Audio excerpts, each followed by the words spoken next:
जय श्री कृष्ण सभी भक्तजनों को। आज हम श्री सत्यनारायण कथा का चतुर्थी अध्याय सुनेंगे। तो शुरू करते हैं। बोलो श्री सत्यनारायण भगवान की जय।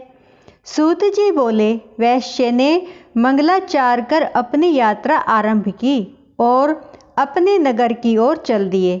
उनके थोड़ी दूर जाने पर एक दंडी वेशधारी श्री सत्यनारायण ने उनसे पूछा, हे साधु, तेरी नाव में क्या है? अभिवाणी वणिक हंसता हुआ बोला, हे दंडी, आप क्यों पूछते हो? क्या धन लेने की इच्छा है? मेरी नाव में तो बेल व पत्ते भरे हुए हैं। वैश्य के कठोर वचन सुन भगवान बोले, तुम्हारा वचन सत्य हो। दंडी ऐसे वचन कहे वहां से दूर चले गए। कुछ दूर जाकर समुद्र के किनारे बैठ गए। दंडी के जाने के बाद साधु वैश्य ने नित्य क्रिया के पश्चात नाव को ऊंची उठते देखकर अचंभा माना और नाव में बेल पत्ते आदि देख वह मूर्छित हो जमीन पर गिर गया। मूर्छा खुलने पर वह अत्यंत शोक में डूब गया। तब उसका दामाद बोला कि आप शोक न मनाएं, यह दंडी का शाप है, इसलिए हमें उनकी शरण में जाना चाहिए, तभी हमारी मनोकामना पूर्ण होगी। दामाद की बात सुनकर वह दंडी के पास पहुंचा और अत्यंत भक्ति भाव से नमस्कार करके बोला, मैंने आपसे जो जो असत्य वचन कहे थे उनके लिए मुझे क्षमा दे। ऐसा कहकर महान शोकातुर हो रोने लगा। तब दंडी भगवान बोले, हे वणिक पुत्र, मेरी आज्ञा से बार बार तुम्हें दुख प्राप्त हुआ है, तू मेरी पूजा से विमुख हुआ। साधु बोला, हे भगवान, आपकी माया से ब्रह्मा आदि देवता भी आपके रूप को नहीं जानते, तब मैं अज्ञानी कैसे जान सकता हूँ? आप प्रसन्न होइए, अब मैं सामर्थ्य के अनुसार आपकी पूजा करूँगा। मेरी रक्षा करो और पहले के समान नौका में धन भर दो। साधु वैश्य के भक्तिपूर्वक वचन सुनकर भगवान प्रसन्न हो गए और उसकी इच्छानुसार वरदान देकर अंतर्ध्यान हो गए। ससुर जमाई जब नाव पर आए तो नाव धन से भरी हुई थी। फिर वही अपने अन्य साथियों के साथ सत्यनारायण व्रत का पूजन किया और अपने नगर को चल दिए। अब नगर के नजदीक पहुंचे तो दूत को घर पर खबर करने के लिए भेज दिया। दूत साधु की पत्नी को प्रणाम कर कहता है कि मालिक अपने दामाद सहित नगर के निकट आ गए हैं।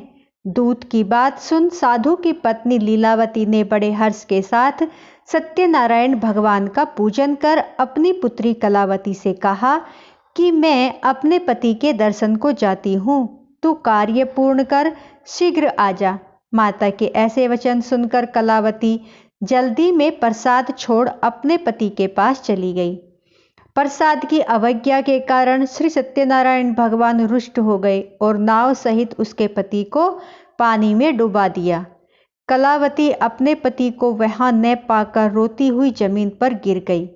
नौका को डूबा हुआ देख वह कन्या को रोता देख साधु दुखी होकर बोला कि हे प्रभु, मुझसे तथा मेरे परिवार से जो भी भूल हुई है उसे क्षमा करें।